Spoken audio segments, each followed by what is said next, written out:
1141 मापन मेजरमेंट का मुख्य उद्देश्य क्या है?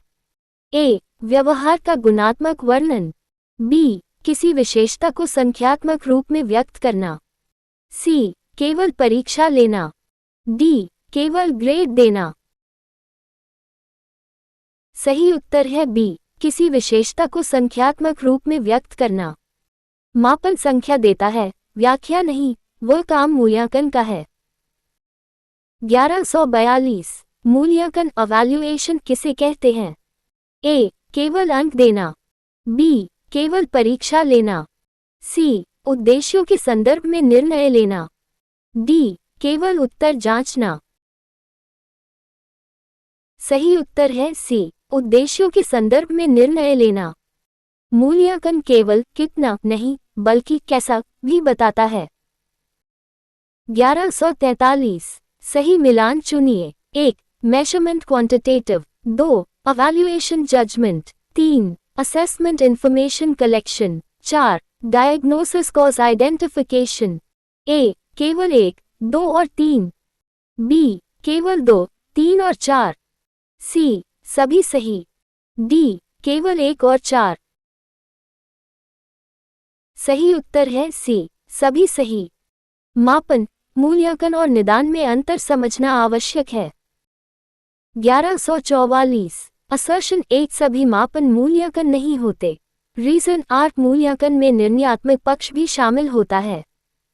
ए. दोनों सत्य है तथा आर सही व्याख्या है। बी. दोनों सत्य है पर आर सही व्याख्या नहीं है।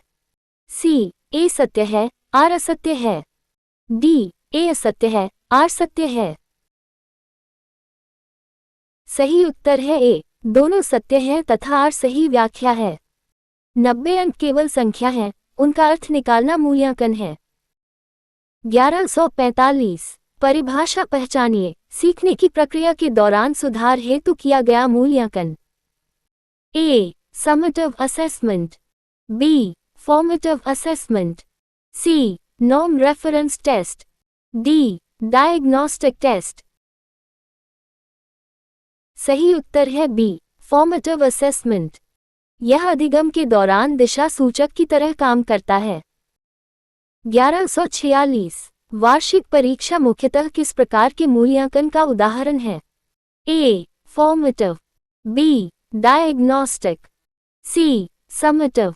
डी. इनफॉर्मल। सही उत्तर है सी. समेटिव। यह अधिगम के अंत में उपलब्धि का आकलन करती है। 1147 सत्य असत्य चुनिए। 1. फॉर्मेटिव असेसमेंट का उद्देश्य सुधार करना है।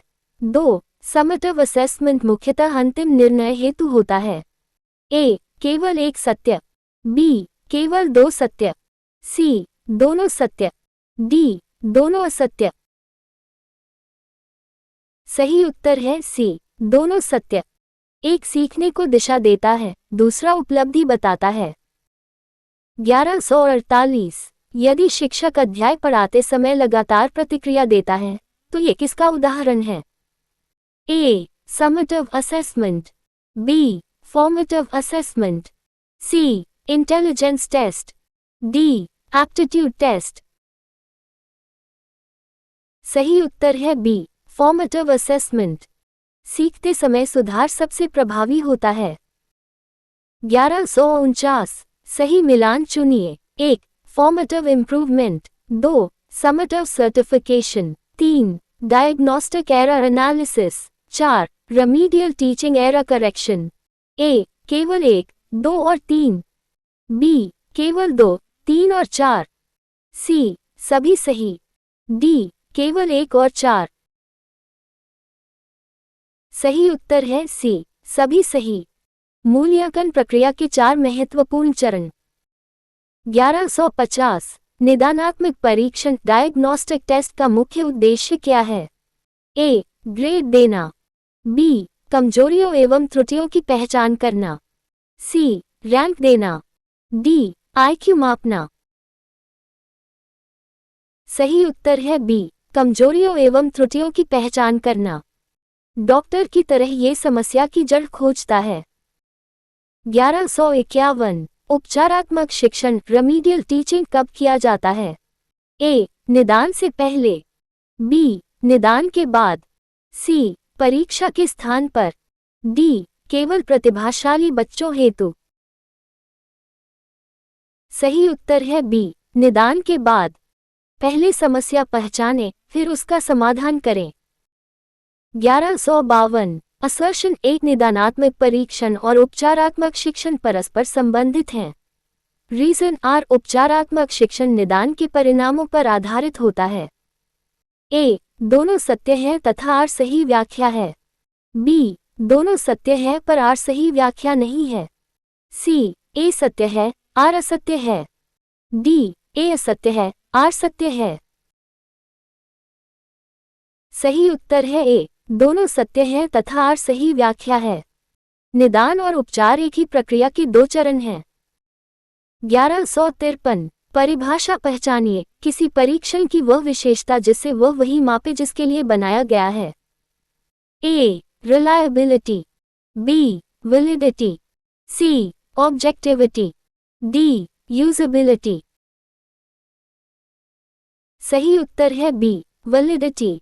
यदि गणित की परीक्षा भाषा मापने लगे तो वैधता पर प्रश्न उठेंगे। 1154 किसी परीक्षण के बार बार समान परिणाम देने की क्षमता क्या कहलाती है?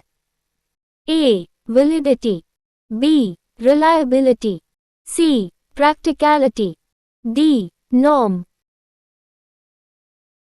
सही उत्तर है बी. रिलायबिलिटी। विश्वसनीयता स्थिरता की पहचान है। 1155 सही मिलान चुनिए। 1. Validity accuracy, 2. Reliability consistency, 3. Objectivity freedom from examiner bias, 4. Usability practical use. A. केवल 1, 2 और 3, बी. केवल 2, 3 और 4, सी. सभी सही, डी. केवल 1 और 4। सही उत्तर है सी. सभी सही। अच्छे परीक्षण की प्रमुख विशेषताएं।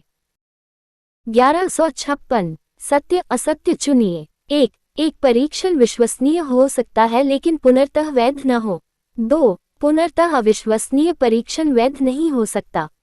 ए. केवल एक सत्य, बी. केवल 2 सत्य, सी. दोनों सत्य, डी. दोनों असत्य। सही उत्तर है सी. दोनों सत्य। हर वैध परीक्षण विश्वसनीय होना चाहिए, पर विपरीत हमेशा सत्य नहीं। 1157 वस्तुनिष्ठ ऑब्जेक्टिव प्रश्नों का प्रमुख लाभ क्या है? ए. मूल्यांकन में पक्षपात कम होता है। बी. उत्तर हमेशा लंबे होते हैं। सी. केवल रटंत ज्ञान मापते हैं। डी. समय अधिक लेते हैं। सही उत्तर है ए. मूल्यांकन में पक्षपात कम होता है। जांचकर्ता बदल जाए, परिणाम बहुत न बदले, यही वस्तुनिष्ठता है। 1158 निबंधात्मक ऐसे टाइप प्रश्नों की प्रमुख सीमा क्या है? ए. अभिव्यक्ति नहीं मापते। बी. मूल्यांकन में व्यक्तिपरकता आ सकती है। सी. उच्च स्तरीय चिंतन नहीं मापते। डी. रचनात्मकता नहीं मापते। सही उत्तर है बी. मूल्यांकन में व्यक्तिपरकता आ सकती है। उत्तर की गुणवत्ता कभी कभी परीक्षक के दृष्टिकोण से प्रभावित हो सकती है। 1159 असर्शन एक बहुविकल्पीय प्रश्न उच्च स्तरीय चिंतन भी माप सकते हैं। रीजन आर उनका निर्माण केवल तथ्यात्मक प्रश्नों तक सीमित नहीं है। ए. दोनों सत्य है तथा आर सही व्याख्या है। बी. दोनों सत्य है पर आर सही व्याख्या नहीं है। सी. ए सत्य है, आर असत्य है। डी. ए असत्य है, आर सत्य है। सही उत्तर है ए. दोनों सत्य है तथा आर सही व्याख्या है। अच्छा एमसीक्यू केवल याददाश्त नहीं, विश्लेषण भी जांच सकता है। 1160 पोर्टफोलियो मूल्यांकन का मुख्य उद्देश्य क्या है? ए. एक दिन का प्रदर्शन मापना। बी. समय के साथ प्रगति का रिकॉर्ड रखना। सी. केवल ग्रेड देना। डी. आईक्यू मापना। सही उत्तर है बी. समय के साथ प्रगति का रिकॉर्ड रखना। यह विद्यार्थी की सीखने की यात्रा का दस्तावेज होता है। 1161 सही मिलान चुनिए। 1. Portfolio growth record. 2. Anecdotal record significant incidents. 3. Checklist presence absence of behaviour. 4. Rating scale degree of behaviour. A. केवल 1, 2 और 3। बी. केवल 2, 3 और 4। सी. सभी सही। डी. केवल 1 और 4। सही उत्तर है सी, सभी सही। सीसीई और सतत मूल्यांकन में इनका उपयोग होता है। 1162 रूब्रिक का उपयोग मुख्यतः किस लिए किया जाता है? ए. परीक्षा तिथि निर्धारित करने हेतु। बी. प्रदर्शन के मानदंड स्पष्ट करने हेतु। सी. आईक्यू मापन हेतु। डी. उपस्थिति दर्ज करने हेतु। सही उत्तर है बी. प्रदर्शन के मानदंड स्पष्ट करने हेतु। रूब्रिक बताता है कि उत्कृष्ट कार्य कैसा दिखता है। 1163 परिभाषा पहचानिए। व्यक्ति के प्रदर्शन की तुलना पूर्व निर्धारित मानक से करना। A. Norm referenced assessment. B. Criterion referenced assessment. C. Diagnostic testing. D. Aptitude testing. सही उत्तर है बी. Criterion referenced assessment. ये दूसरों से नहीं, लक्ष्य से तुलना करता है। 1164 यदि छात्र की तुलना पूरी कक्षा से की जाए तो ये किस प्रकार का मूल्यांकन होगा? A. Criterion referenced. B. Norm referenced. C. Diagnostic. D. Formative. सही उत्तर है बी. Norm referenced. यह तुलना मानक से नहीं, समूह से होती है। 1165 सत्य असत्य चुनिए। 1. क्राइटेरियन रेफरेंस टेस्ट में मानक महत्वपूर्ण होता है। 2. नॉर्म रेफरेंस टेस्ट में समूह तुलना महत्वपूर्ण होती है। ए. केवल एक सत्य। बी. केवल 2 सत्य। सी. दोनों सत्य। डी. दोनों असत्य। सही उत्तर है सी. दोनों सत्य। दोनों परीक्षणों का उद्देश्य अलग अलग होता है। 1166 असर्शन एक सतत एवं व्यापक मूल्यांकन सीसीई केवल शैक्षणिक उपलब्धि पर आधारित नहीं है। रीजन आर इसमें सह शैक्षणिक क्षेत्रों का भी मूल्यांकन किया जाता है। ए. दोनों सत्य है तथा आर सही व्याख्या है। बी. दोनों सत्य है पर आर सही व्याख्या नहीं है। सी. ए सत्य है, आर असत्य है। डी. ए असत्य है, आर सत्य है। सही उत्तर है ए. दोनों सत्य हैं तथा आर सही व्याख्या है। विद्यार्थी केवल अंक नहीं, एक संपूर्ण व्यक्तित्व है। 1167 निम्न में से कौन सा अधिगम के लिए मूल्यांकन असेसमेंट फॉर लर्निंग का उदाहरण है? ए. वार्षिक परीक्षा। बी. बोर्ड परीक्षा। सी. सीखते समय प्रतिक्रिया देना। डी. अंतिम ग्रेड देना। सही उत्तर है सी. सीखते समय प्रतिक्रिया देना। ये सीखने को सुधारने के लिए किया जाता है। 1168 सही मिलान चुनिए। 1. Assessment of learning summative. 2. Assessment for learning formative. 3. Assessment as learning self monitoring. 4. Diagnostic assessment error detection. A. केवल 1, 2 और 3। बी. केवल 2, 3 और 4। सी. सभी सही।